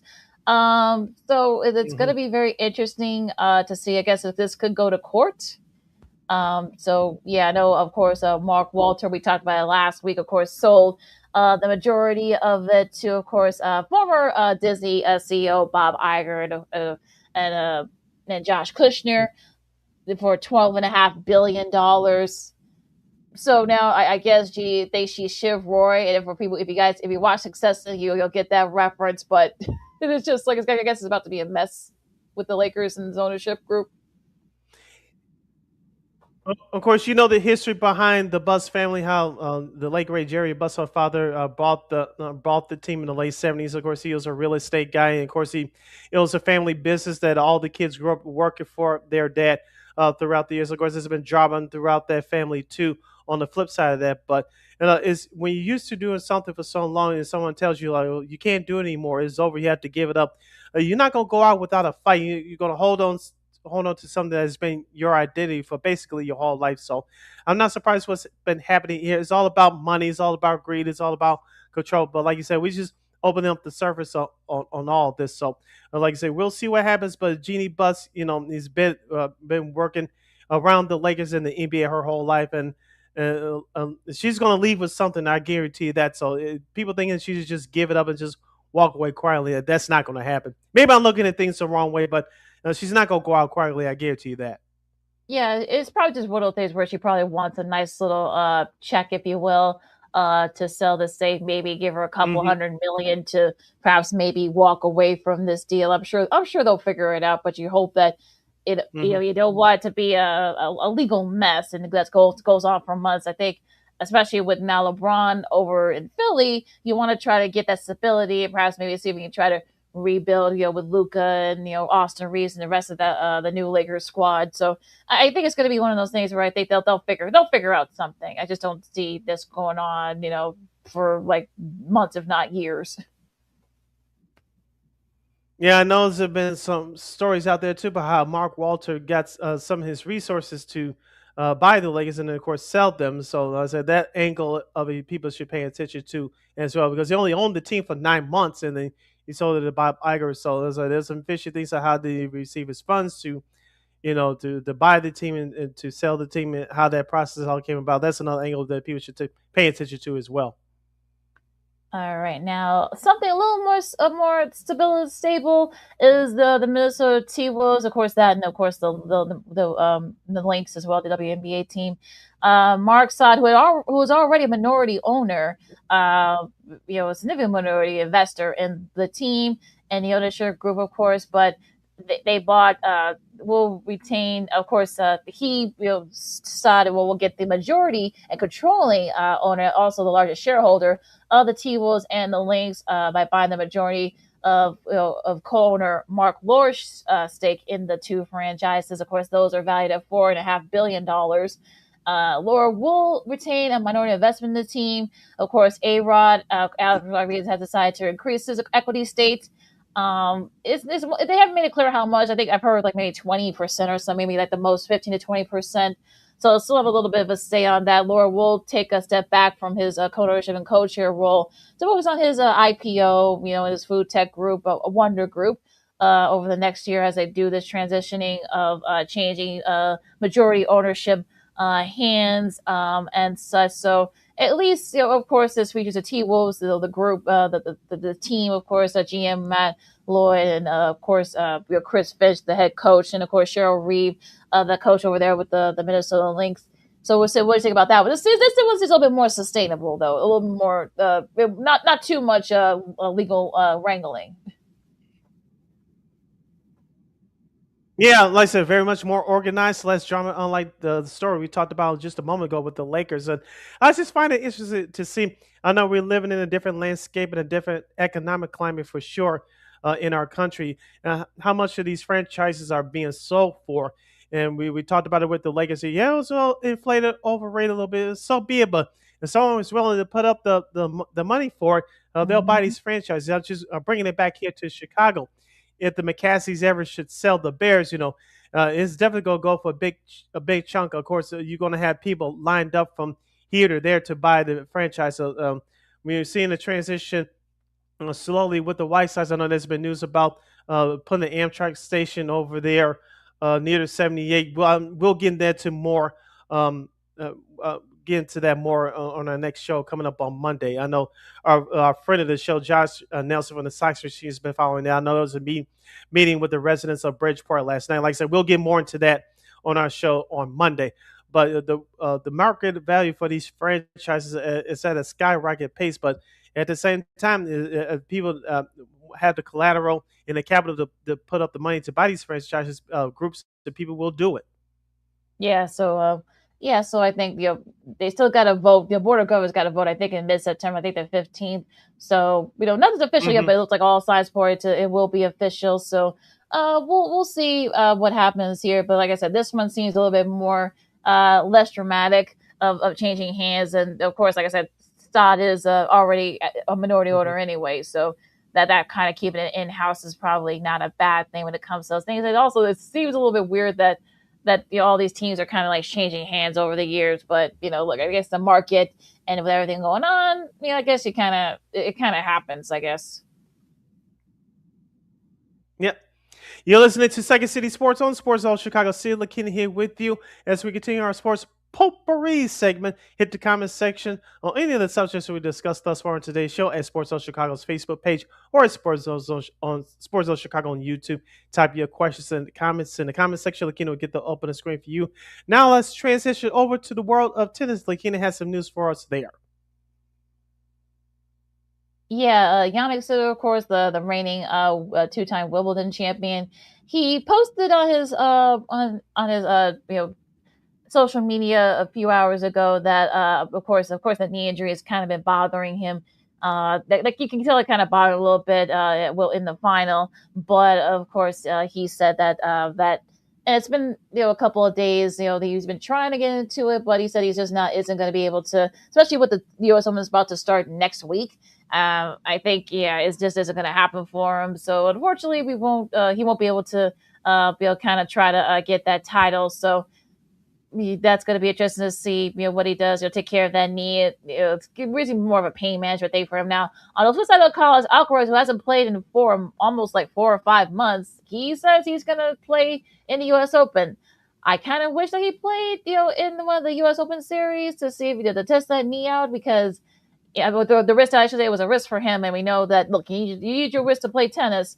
So so I'm a little bit worried, but these top two players, of course, both different, I guess, directions, if you will. Sinners, staying out because of a knee, while Alcaraz will try to come out from the wrists.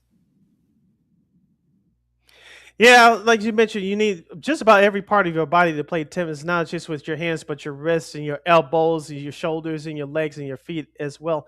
And with any injury that happens to any of your top stars, especially in a sport like tennis, it puts a slight damper, because you need your stars to sell your sport. We're seeing it in others, in other sports like golf and the WNBA, which should become a joke, but that's a whole nother show for all the time. But especially in tennis, you mentioned with the last big tournament for the year starting next week in the U.S. Open, you need to your stars to be healthy. You need the stars to sell your sport. And for a person like yours, surely that really watches it occasionally, you want to see the big stars to stick with the sport and be healthy. But when the stars are injured, they're not at their best. It really denigrates the sport, in my opinion, such like tennis and golf. Yeah, I think it's going to be interesting. And if Alcaraz, I'm sure, like I said, he hasn't played in months, so it's going to be interesting to see how he looks. So that could Zverev could perhaps maybe win his second Grand Slam of the year. Maybe you'll get a Ben Shelton. I know he hasn't done very well at the U.S. Open Series so far this year. I know he's also have his own injury issue, so he may not be able to play next week. We'll see. Tiafoe, he made all the way to the semis at the U.S. Open a couple of years back, so we'll see. Maybe Taylor Fitz, perhaps. Maybe this could probably, this could probably, I guess, come away with the, kind of like open the door a little bit for one of these guys to kind of break through. So, like I said, I think, with Sinner being out, Alcaraz, he doesn't know how he's going to look. This could be a wide open field for the men. Yeah, and like I said with Tiafoe, could this be the year that he finally breaks through? Like you said, when one man steps down, an injury happens to a key player, who's going to fill in? Can they take advantage? Sometimes that happens in sports. The next man up mentality. When one guy goes down, can the other person? It opens up for the other competitors. Can they finally take advantage of it? And you have to have some things go your way as well. So, like you say, we'll see what happens. And call me crazy, LaKeena, especially on the men's side. This is wide open as we've seen it, especially in this tournament, in years. Yeah. So you can say any tournament, but definitely the U.S. Open. And like I say, you know a little bit more of it than I do, but this open field, I've seen it from the men's side in years. Yeah, so like I said, it could be that America could probably get their first men's champion in since Roddick. Yeah, go all the way back to 2004 for that. It's been 20 plus years. I mean, look, he's gonna look. I think Andy Roddick's gonna be over there calling the helping call the matches for ESPN next week. So we'll have to wait and see. I'm sure he's gonna have a lot of. I'm talking about Roddick will have a lot of thoughts on this. So so it's gonna be interesting to see what happens here as the Second City Sports On Sports with Chicago, LaKeena McGee, Steve Brown with you as we transition over to the world of sports media news. And so we'll start with, of course, ESPN has released earlier this week, I should say, released their, of course, their landmark season. Of course, again, their words, not mine. Of course, they're going to be doing Super Bowl 61 out in Los Angeles. So, of course, they've been touting this since the last Super Bowl ended. Super Bowl 60 ended. So, of course, they are going to they kind of revamp their studio teams, if you will. Of course, the usual people, of course, at the top, of course, Joe Buck, Troy Aikman, Lisa Salters, and Laura Rogers. Laura Rogers will lead the ESPN's Monday night coverage, and they made announcement for the NFL Network side of things. Of course, Jason Kelce will join Dave Pasch and Kurt Warner. That should be interesting. And of course, another team will feature Bob Lajus and of course Louis Riddick. They did it for a couple years for college football. So this isn't new for them. And also Molly McGrath will serve as a reporter for both the teams. Of course, is going to be expanding her ESPN NFL assignment. Peter Schreiber serves as a reporter for the December 26th doubleheader game between I believe Cincinnati and Atlanta in Madrid. So that'll be interesting to see what happens with that. That'll be on November 8th for that one. On the studio side, of course, Scott Van Pelt and Marcus Spears and Jason Kelce. They'll join by Jason McCourty and Pat McAfee. Okay. I'm not saying nothing else about that. Of course, yeah, and of course, and of course, ESPN Plus will have us stuff too. Of course, on YouTube and then NFL Live on Mondays during the games during his show. Of course, he'll be joined by Darius Butler, AJ Hawk, Connor Campbell, Ty Schmidt, and Tone Diggs for the full show. And of course, Rutledge will be joined by, of course, Mina Kimes, Dan Orlovsky, Stricker and Spears for the NFL Live. They'll be on with Schefter, Alex Schefter. They'll be on site. So, and of course, NFL Network will have their stuff too. Of course, with Jerry Erdahl, Manti Te'o, and Kyle Brandt. They'll lead that show, and of course, some other folks as well. So, what do you think about this whole thing? Of course, ESPN going all in, I guess, of course, with their Super Bowl season. Yeah, and also too, they got to justify in cutting those anchors that they did over a month ago, and paying both Pat McAfee and Stephen A. Smith. Like I said, Stephen A. Smith's a whole nother subject for a whole nother time. But they had to justify why they paying McAfee all that money. Remember, they brought him over to ESPN a couple of years ago, and he's paying big dividends for the four Atlanta network. So anything you have to do to make him and his crew happy. I actually like Pat McAfee personally. Obviously, I'm not going to agree with everything that he does. You don't agree with a person everything they do, but time programming over there so far. That's why you don't have Sports Center on 24 hours a day, especially during the midday. Was anybody watching that for all those 3 or 4 hours? No, I wasn't. But Pat McAfee has really saved ESPN during the middays with their life. And of course, you mentioned he's going to be used for college game day, and they're just trying to get the most out of that paycheck that they're paying them every year. So, this just is the price of doing business, and we're looking at it in real time right now. Yeah, so I think I like McAfee, but I think like just about some of the other ESPN personalities, I like them in smaller doses, and the smaller the better. Look, I know he's revitalized College Game Day, and yeah, that it needed it, but I don't know. It's just like, okay, all right. But I guess we'll see how it goes. Like I don't think. Look, I used to love watching Monday Night Countdown, for years. So I might be watching it less, but I guess we'll have to wait and see how it goes. Yeah, like I said, you got big personalities, no pun intended. You have big personalities over there. The star-studded cast with Marcus Spears, McAfee, and Jason Kelce.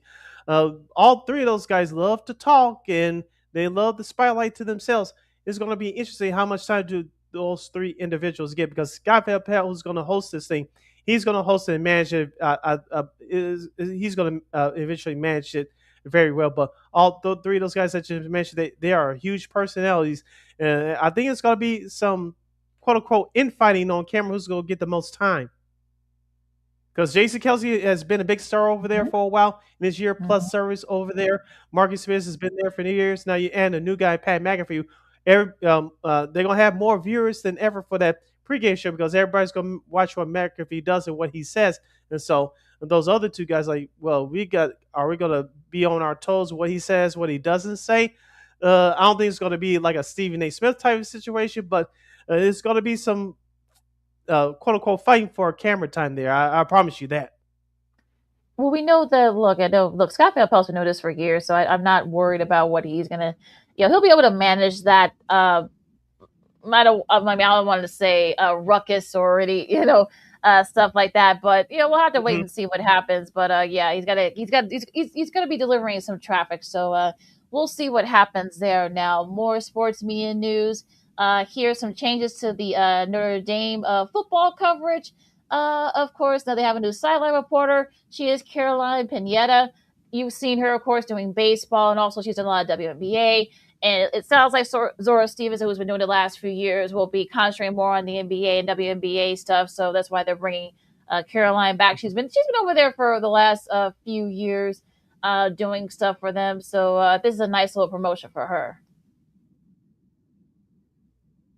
Yeah, like I said, she's been at it for a long time, and we know that Notre Dame football is a big price to college football for NBC for years, and it still is now. Now with their expanded coverage of the Big Ten and the Saturday night football, which did very well last year. So you just gotta.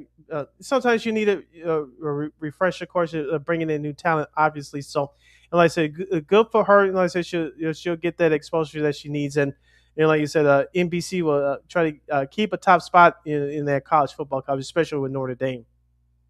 And I think a lot of people are expecting some big things from Notre Dame this year. So we'll see. I'm sure. Look, she's Hmm. really good. If you see, look, if you've seen her like on the sidelines, on the dugout, she's actually really good. So I think the coverage is gonna be just fine. Yeah, agreed. All right. Let's see. Is there anything else? I'm not really seeing anything. Anything else that you want to talk about? I know we got a few more minutes left. So, anything else that's on your mind, Sid, before we disperse?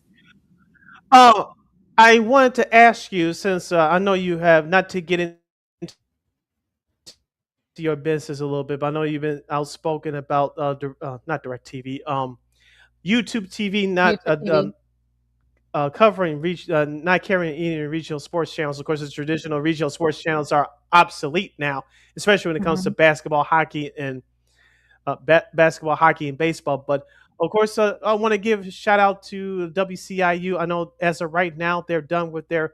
simulcasting coverage with the White Sox from CHSN so far this year. They broadcasted the last three games of the Crosstown Classic. I'm sure that they're going to get high ratings once those numbers come out. But I know that you don't get the regional sports channels, but Mhm. I know that I'm sure you caught some of the Crosstown Classic the last 3 days, of course.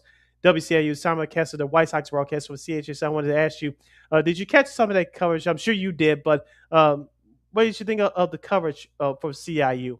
Yeah, I thought it was fine. I mean, like I said, they went through the CHSN feed, so look, I got the perspective and from the White Sox perspective, and look, I've got nothing against that White Sox crew. Brooke Proctor does a great job in the dugout reporting there. Of course, Shriven and Stone. You're always gonna get something from Stone. I think Shriven has improved a lot this season. I haven't heard anybody complain much about him. So this season, so Yeah. but yeah, so it was fine. I guess it was fine for the most part. It's okay. And of course, they broadcasted also. They broadcasted both the pregame shows and the postgame shows for the White Sox. Of course, Chuck Garfien is the host, and of course, Ozzie Guillen is the analyst. I know those ratings, I'm sure, were very high for both those shows as well. So hopefully, that this partnership, I'm sure, will continue into next season if we have next season and beyond. But I just hope that if the White Sox will do right by their fans, assuming I know this is tough since we're getting to the last few weeks of the season, but whenever the White Sox clinch, should they clinch a playoff spot via the wild card or the division, hopefully they can work out a deal with CIU to broadcast that game so everyone in the Chicagoland area can see it. Hopefully they're in those talks right now, But like I said, we're still a few weeks away from the end of the regular season, which is the last week of September. So hopefully, if and when the White Sox clinch the division or a playoff spot, hopefully that game can be broadcasted simulcasted on WCIU.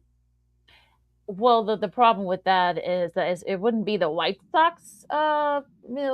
This is not within their grasp. It's more of the MLB's decision. So, because I remember what happened last year with the Cubs. I know some people, a lot of Cubs fans want. I don't get Marquee Network, but I know a lot of Cubs fans are hoping to simulcast the games on Marquee Network. That didn't happen.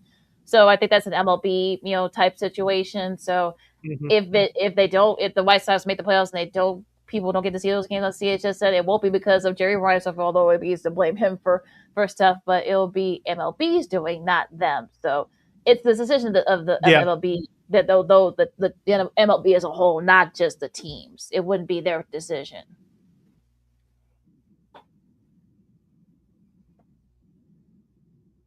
Yeah. So, like I said, we'll see what happens if the WCIU gets an extra game or two before the regular season is over. Of course, we all know in the playoffs, everything's exclusively on national television, so there will be no local TV outlets. That's been gone for years. So, and of course, with the blackout rules for MLB and certain rules, they just got to get that straight. Hopefully, those issues will be resolved during the off season, of course. With the impending lockout on December 1st, and of course. With the broadcasting issues, with half the league being broadcast, games being produced by MLB, hopefully they can get that situation straightened out so all fans can see. So you have to go through blackout rules and all that because it's ridiculous. We talked about it last year, LaKeena, with the whole CHSN Xfinity mess. Yours surely couldn't get the games live because of the blackout rules. Had to catch the games on replay later or the next day because of those stupid blackout rules. Hopefully those days are done because looking over at the NFL, remember, LaKeena, I think 12 or 13 years ago now as the start of this season. Remember when we had a home game, it was a doubleheader where it was on CBS or Fox or NBC back in the day. If your team played a home game, you couldn't get that other game because back in the day, your games were based on ticket sales. Now that basically every game is sold out, the blackout rules changed about over a little bit over a decade ago. Now there's really no such things as blackout rules, so the NFL has solved that issue. But I wish baseball could get on the same page like the NFL did a decade and a half ago.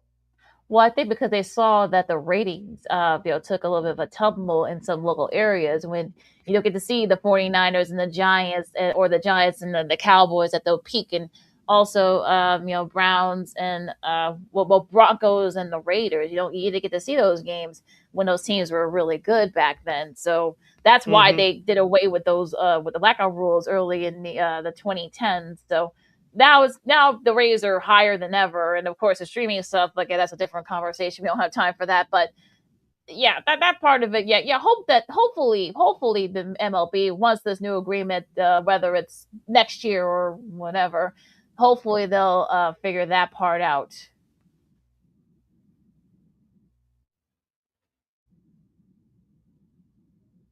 Yeah, and let's not forget all the national contracts with ESPN, NBC, and Fox all expire in 2028. So there's a lot of things to go through between now and then. Anything else before we disperse for the weekend?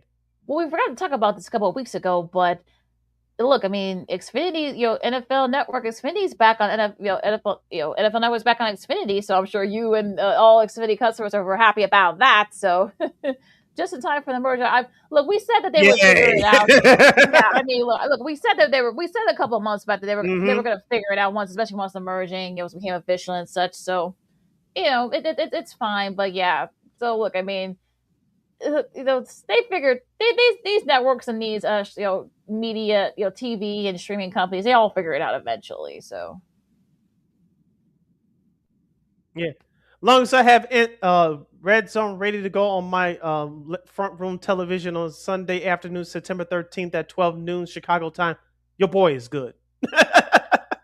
Yep. All right. So just real quick, you got the Little League World Series going on right now. You can watch that on the ESPN's networks. There was still the round robin stages, so you'll get that for the next week or so. The WNBA, of course, looks like the Sky has been eliminated from playoff contention. Not a big surprise. as they get ready to wrap up their season. They face the Valkyries. They host the Valkyries tonight on Ion. And I believe it's going to be on 6-7 to score, if I'm not mistaken. I know they've been doing a lot of some of the home games, select home games. So I don't know if that's going to be one of the games they'll be on tonight. But you can check that out if you want. Let's see, anything else of note here. Well, yeah, it's because some of the they got the Fever and the Liberty on Prime Video, and the Sun and the Sparks also on Prime Video. That's a nice place where if you're trying to grow your sport. But whatever, I digress. But yeah, so you can check that out as well as we're getting ready for the end of that season, the regular season of that. So that's whatever. But but yeah, so with that said, you can follow me at Keena McGee on the Twitter, Keena on the IG. You can follow yours truly, Sidney Brown, on the Twitter, X, in the IG at SidKid80. Once again, it's SidKid80. That's SIDKID80. That's SIDKID80. Be sure to download the Sports Zone Chicago app wherever you get your apps. Please follow Sports Zone Chicago on all social media platforms on Facebook, X, Instagram, and YouTube. And thank you very much in advance for your support. Like, share, subscribe, and tell your friends. Be sure to catch Second City Sports live in the living color every Monday, every Friday from 12:15 to 2:15 p.m. Central Standard Time right here on Sports Zone Chicago. One more again, as the kids would say. Be sure to catch Second City Sports live in the living color every Monday, every Friday from 12:15 to 2:15 p.m. Central Standard Time right here on Sports Zone Chicago. And if you missed a segment, us talking about the sports media news, our Cubs and Sox discussion from earlier, MLB discussion from earlier, our Bears and NFL discussion just a few minutes ago, don't worry, you can catch the replays anytime, anywhere on Sports Zone Chicago's Facebook and YouTube channels. You can catch replays of our show, Sean Sierra Sports, the Smoke Fellas, excuse me, as I'm sure they're going to be having a lot to say as the Bears gear up for their their preseason matchup against the Bengals coming up later tomorrow night. Oh, but even still, you can catch it anytime, anywhere on Sports Chicago's Facebook and YouTube channels. And we will provide. All right, be safe out there, folks. Enjoy the preseason football if you're into that. Baseball, of course. The Little League World Series if you're into that. WNBA if you're into that. Or if you're getting ready for college football coming up next weekend. Hopefully we'll have a friend of the show coming to talk about it for the next week or two. And I promise we'll start doing our divisional previews. Hopefully we'll have some people on to talk about that as well. So hopefully we got a lot of great stuff for you guys coming up in the next few weeks before the start of the NFL season. But, enjoy yourselves. Be safe out there. For Sid, I'm LaKeena. This has been Second City Sports on Sports Zone Chicago. We'll see you guys Monday. Real quick, LaKeena, White Sox fans, tomorrow is Puerto Rican Heritage Night at Sox Park at 6:10 p.m. against the New York Mets. But before then, Lot B as in boy whiskey, aka tequila at Comiskey. That's tomorrow at 3:30 p.m. And Lot B as in boy at Sox Park on 35th this year. You know where it is.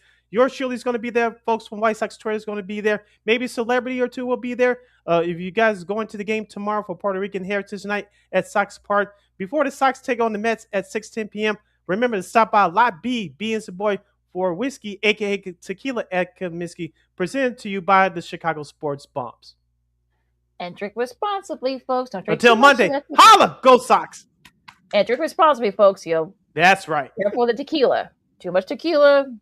I'm just saying. So, not speaking for personal experience, but I'm just saying. So, so if you guys can go out there, be safe, and like I said, we'll see you guys on Monday. Go Sox!